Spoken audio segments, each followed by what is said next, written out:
छवि एक ही ऑफिस में काम करते थे और दोनों एक दूसरे को पसंद करते थे, पर ये बात दोनों कभी एक दूसरे को बोल नहीं पाते। एक दिन मोहित छवि के पास जाता है और उसे एक लॉकेट गिफ्ट करता है। ये तो बहुत ही सुंदर है। थैंक यू मोहित। अच्छा छवि, वो मैं ये कह रहा था कि वो क्या मैं वो कर रहे हो? बोलो भी, क्या बात है? वो तुम मुझे बहुत अच्छी लगती हो। मोहित जैसे ही छवि को अपने दिल की बात बोलने लगता है, तभी मोहित का फोन बज जाता है। मोहित देखता है तो फोन उसके घर से आ रहा होता है। मोहित फोन काट देता है और फिर से छवि को अपने दिल की बात बोलने की कोशिश करता है, पर जैसे ही वो बोलने लगता है, फिर से मोहित का फोन बजने लगता है। पहले फोन उठा लो, शायद कोई जरूरी बात हो। मोहित फोन उठाता है। हेलो माँ, बोलो क्या हुआ? बेटा जल्दी हॉस्पिटल आ जा, तेरे बाबूजी का एक्सीडेंट हो गया है। क्या? मैं बस अभी आया माँ। क्या हुआ मोहित? वो मेरे बाबूजी का एक्सीडेंट हो गया है, मुझे अभी हॉस्पिटल जाना होगा। मैं तुमसे बाद में बात करूंगा। मोहित जल्दी से हॉस्पिटल पहुंचता है, जहां उसे डॉक्टर बताते हैं कि अब उसके बाबूजी कुछ ही दिन के मेहमान हैं। आप चिंता मत करो, आप ठीक हो जाओगे। मुझे पता है कि मैं अब बच नहीं पाऊंगा बेटा।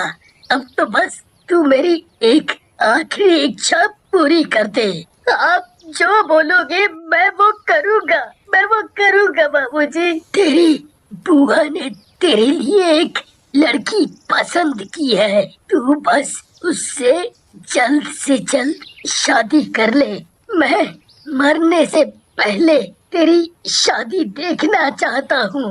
मोहित अपने बाबूजी की आखिरी इच्छा के आगे बेबस हो जाता है और 2 दिन बाद ही उसके घर वाले उसकी शादी प्रिया नाम की एक लड़की से कर देते हैं। मोहित बहुत ही परेशान और दुखी होता है। मोहित अपनी शादी और बाबूजी की तबीयत की वजह से कुछ दिन के लिए ऑफिस से छुट्टी ले लेता है। शादी के 4 दिन बाद ही मोहित के बाबूजी का भी देहांत हो जाता है। मोहित की शादी के बारे में किसी को भी पता नहीं होता। जब बहुत दिन तक मोहित ऑफिस नहीं आता तो छवि उसे फोन करती है, पर मोहित उसका फोन नहीं उठाता। पता नहीं क्या हुआ, कहीं मोहित कुछ परेशानी में तो नहीं है? मुझे जाकर देखना चाहिए। छवि मोहित के घर जाती है।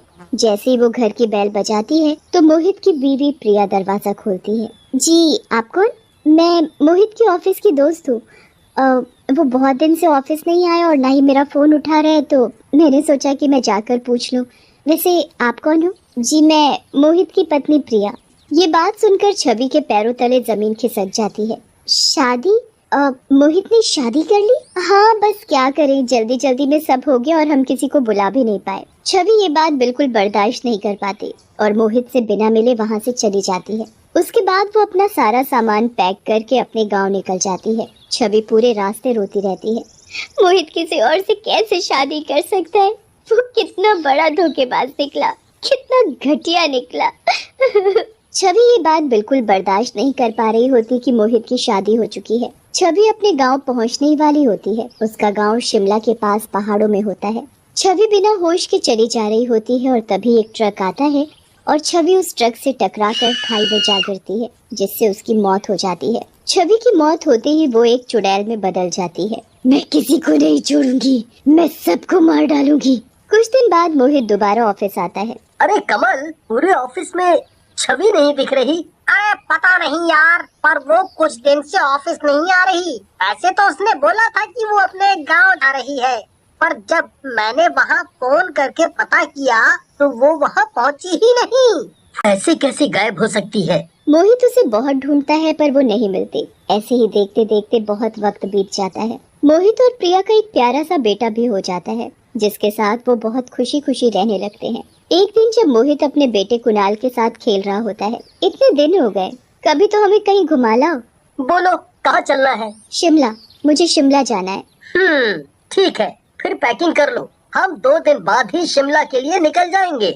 मोहित प्रिया अपने 4 साल के बेटे के साथ शिमला के लिए निकल जाते हैं। वहाँ वो खूब मजे करते हैं। एक दिन जब तीनों पहाड़ों में घूम रहे होते हैं तो तभी मोहित का ऑफिस से जरूरी फोन आ जाता है।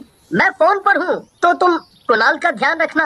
हाँ हाँ, अब चिंता मत करो। प्रिया अपनी फोटो खींचने के चक्कर में सब भूल और कुणाल धीरे धीरे वहाँ से कहीं दूर निकल जाता है। जब मोहित फोन पर बात करके वापस आता है तो आते से ही प्रिया से बोलता है, कुणाल कहाँ है? वो तो अभी यहीं खेल रहा था, कहाँ गया? कहाँ गया? मतलब तुमने उसका ध्यान नहीं रखा?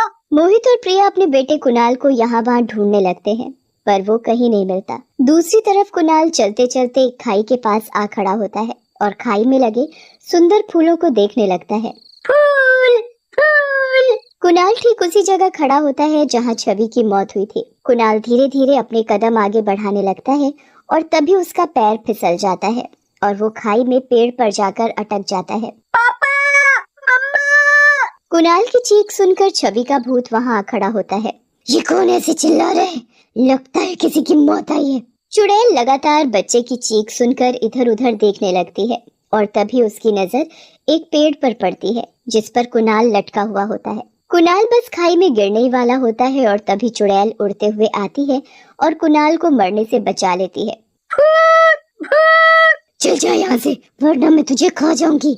चुड़ैल कुणाल को सड़क पर खड़ा करके वहाँ से जाने लगती है, पर तभी तेजी से एक ट्रक कुणाल की तरफ आने लगता है और उसको कुचलने वाला होता है। चुड़ैल एक चुटकी बजाती है और जादू से ट्रक दूसरी तरफ मुड़ जाता है। मैं बार बार तेरी जान नहीं बचाऊंगी, समझा? मैं एक चुड़ैल हूँ और मेरा काम जान बचाना नहीं, जान लेना है।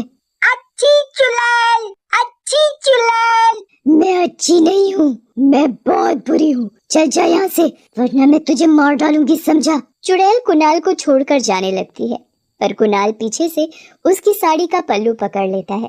मम्मा, मम्मा। मैं तुम्हारी मम्मा नहीं हूँ, समझे? अब छोड़ो मुझे और जाने दो। चुड़ैल उसे छोड़कर चली जाती है। कुछ ही देर में अंधेरा हो जाता है। कुणाल वहीं कोने में बैठा रोता रहता है। इधर चुड़ैल भी उस बच्चे के बारे में ही सोच रही होती है। पता नहीं कहाँ मर रहा होगा वो बच्चा। अच्छा है मर गया होगा, वैसे ही उसके माँ बाप को उसकी जरूरत नहीं है, तभी उसको ऐसे छोड़ रखा है। कुछ देर बाद चुड़ैल फिर उसके बारे में सोचती है, और उस बच्चे की क्या गलती है? कितना प्यारा और मासूम बच्चा है वो। पता नहीं उसे उसके माँ बाप मिले भी होंगे कि नहीं। अगर उसे भूख लग रही होगी तो, और कहीं फिर से उसके साथ कोई हादसा हो गया होगा तो। नहीं, मुझे जाना होगा, उसे जाकर देखना होगा। चुड़ैल जल्दी से जाकर कुणाल को पागलों की तरह यहाँ वहाँ ढूंढने लगती है। वो उसे हर जगह ढूंढती है, पर तभी उसे कुणाल एक पत्थर के पीछे बैठा हुआ दिखता है। चुड़ैल जल्दी से उसके पास जाती है और उसे गोद में उठाकर गले से लगा लेती है। अच्छी चुड़ैल, अच्छी चुड़ैल। हाँ, और तुम भी बहुत अच्छे बच्चे हो। चुड़ैल कुणाल को अपनी गोद में खिलाई रही होती है, तभी मोहित कुणाल को ढूंढते ढूंढते वहाँ पहुँच जाता है। चुड़ैल मोहित को वहाँ देखकर हैरान रह जाती है। चुड़ैल, चुड़ैल, हे भगवान, मेरे बच्चे को तो एक चुड़ैल ने पकड़ रखा है। अब ये चुड़ैल ना जाने कुणाल के साथ क्या करेगी। चुड़ैल कुणाल को गोद से उतार देती है और कुणाल भागता हुआ अपने पापा के पास जाता है और उनके गले लग जाता है। बेटा, इस चुड़ैल ने तुम्हारे साथ कुछ बुरा तो नहीं किया? चुड़ैल, अच्छी चुड़ैल, मैं नीचे गिर गया। अच्छी चुड़ैल ने मुझे बचाया। क्या? सच में बेटा, इस चुड़ैल ने तुम्हारी जान बचाई? हाँ पापा। चुड़ैल तभी वहाँ से जाने लगती है, पर तभी मोहित की नजर चुड़ैल के गले में पड़े उस लॉकेट पर जाती है जो उसने छवि को दिया था। कौन हो तुम? ये लॉकेट तुम्हारे पास कैसे? तुम छवि हो ना? सच बताओ। चुड़ैल की आंखों में आंसू आ जाते हैं। हाँ, मैं छवि हूँ मोहित। तुम एक चुड़ैल? ये कैसे हो गया? मैंने तुम्हें कितना ढूंढा था छवि, तुम मुझे छोड़कर कहाँ चली गई थी? मैं आई थी तुमसे मिलने, पर तुमने तो शादी कर ली थी। मैं तुमसे बहुत प्यार करती थी, पर तुमने मुझे धोखा दिया। मैं बस अपने गांव वापस आ रही थी और एक एक्सीडेंट में मेरी मौत हो गई। मैं भी तो तुमसे प्यार करता था छवि। मैं उस दिन ऑफिस में वही कहने तो आया था, और तभी मेरे घर से फोन आ गया। पापा बस कुछ दिन के मेहमान थे और उनकी आखिरी इच्छा को पूरा करने के लिए मुझे शादी करनी पड़ी। मैंने तुम्हें बहुत याद किया छवि। मेरा वो वक्त बहुत ही बुरा और मुश्किल था। और मैं ये सोचती रही कि तुमने मुझे धोखा दिया और किसी और से शादी कर ली। मैंने तुम्हें गलत समझा। मोहित और छवि आखिरकार एक दूसरे को अपने मन की बात बता ही देते हैं। छवि की आत्मा को सच जानकर शांति मिल जाती है और वो हमेशा के लिए वहाँ से गायब हो जाती है।